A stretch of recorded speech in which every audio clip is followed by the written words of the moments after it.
So, Ron Johnson, as your senator, now remember, the question is, who's going to fight for you? Remember that, right? That's who's on your side, who's cares about you, who's thinking about you. Ron Johnson, as a senator, helped give millions of dollars in tax deductions to some of the biggest donors who funded his campaign. And after he voted for a tax plan that allows people to write off the cost of private planes. I've been trying to get this thing closed since I was president. If you can afford a private plane, then you don't need a tax break. But no, he fought for this. And then his adult children bought not one, not two, but 3 private planes, because apparently carpooling was not an option. Now, I mean, you need 3? Meanwhile, Senator Johnson voted to raise the retirement age to 70, supported a plan that would put Social Security and Medicare on the chopping block every single year. Each year you'd have to vote to renew this thing. I mean, think about it, because Washington works so well. You want your Social Security and Medicare reliant on Congress every year. He's called Social Security a Ponzi scheme. Said that it's candy that the left is giving away.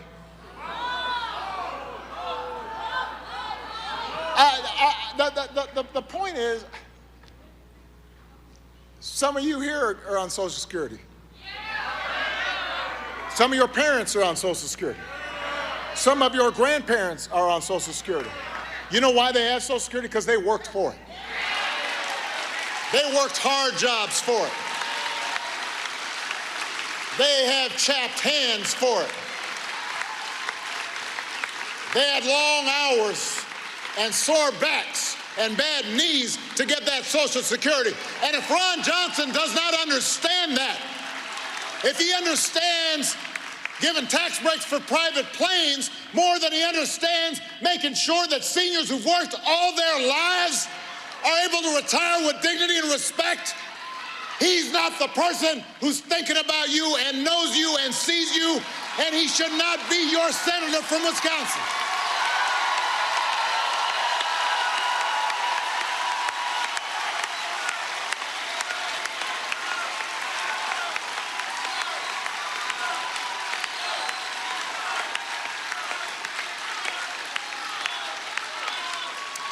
I mean, the message he's sending is pretty clear. If you're related to him, if you donate to his campaign, you get a deal. If you're not, you're out of luck and you're on your own. And just to build on what Barack Obama was saying here, because there are those Republicans out there who will play make-believe when they're accused of looking to eliminate Medicare, Medicaid, and Social Security, that the Democrats are lying, just remember, Ron Johnson already admitted it. Yes, and defense spending has always been discretionary. So VA spending is discretionary.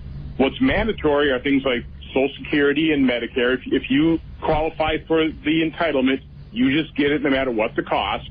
And our problem in this country is that more than 70% of our federal budget, of our federal spending, is all mandatory spending. It's on automatic pilot.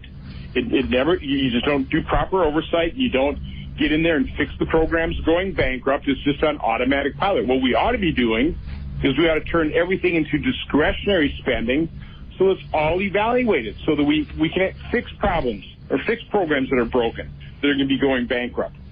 But no. Because, again, as long as things are on automatic pilot, we just continue to pile up debt. It's mortgaging our kids' future. It's this massive debt burden. In other words, if Ron Johnson got his way, Social Security and Medicare would be eliminated as federal entitlement programs and would instead become discretionary programs that require congressional approval on an annual basis. This follows the Rick Scott plan of sunsetting all federal legislation after 5 years, and then, as he explains, if it's worth keeping, Congress will just pass it again. Because, as we all know, if there's one body that's able to easily come together to pass popular legislation in response to the will of the majority of Americans, it's a Republican-led Congress. And let's be clear, this is not a new phenomenon. Republicans have been threatening to eliminate these programs for as long as I can remember. Here's Mitch McConnell from years ago echoing those claims. $21 trillion, the deficit $779 billion, some predicting that could reach $1 trillion in 2019.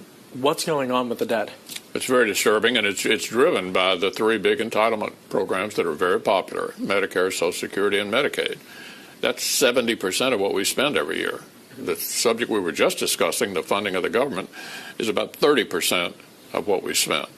There's been a bipartisan reluctance to tackle entitlement changes because of the popularity of those programs. Hopefully, at some point here, we'll get serious about this. We haven't been yet. And let's just be honest here, we ignore these threats at our own peril. Republicans vowed to overturn Roe, and they did it. And even though we heard those threats for years, very few people actually believed they'd make good on them. And now here we are, scrambling to find Band-Aid solutions now that reproductive rights have been stripped away in 17 states, a number that's likely to balloon to 26 after the next election.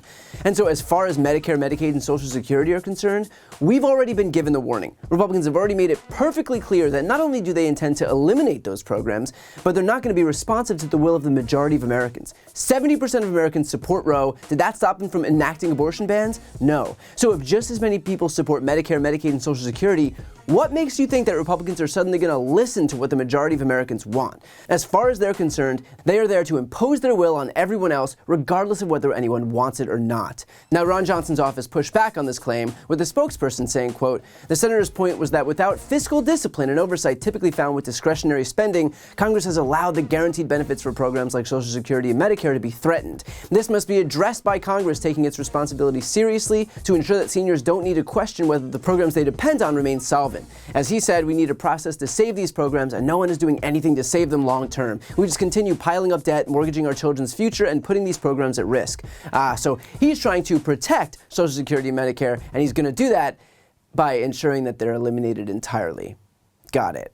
So look, if you benefit from Social Security, from Medicare, from Medicaid, if you have a spouse or a grandparent or a parent who does, then first of all, reject the framing by Republicans that we don't deserve these programs. We've spent our entire lives paying into them. Since the very first paycheck you ever received, you supported these programs under the promise, the social contract, that you would benefit from them once you reached a certain age or threshold. Republicans will shame people into thinking that they aren't entitled to them, but entitled is precisely what you are, so don't forget that. And second, recognize that we are in control of our destiny here. Ron Johnson and his Republican colleagues have already broadcast their intention. As I mentioned before, this is the warning. So if you support the protection of those programs that you and I and everyone else are entitled to, then make sure that you vote for the party that will actually protect it. After Dobbs, there should be zero doubt about the extent to which your voice matters. So take a stand between now and November 8th and send a message to the GOP that their attempts to strip us of our rights end right now. Before you go, if you enjoyed this video and want to see more, please make sure to subscribe to my channel. You can click the thumbnail right here on this screen. And if you want to support my work even further, the best way is to subscribe to my podcast, No Lie with Brian Tyler Cohen.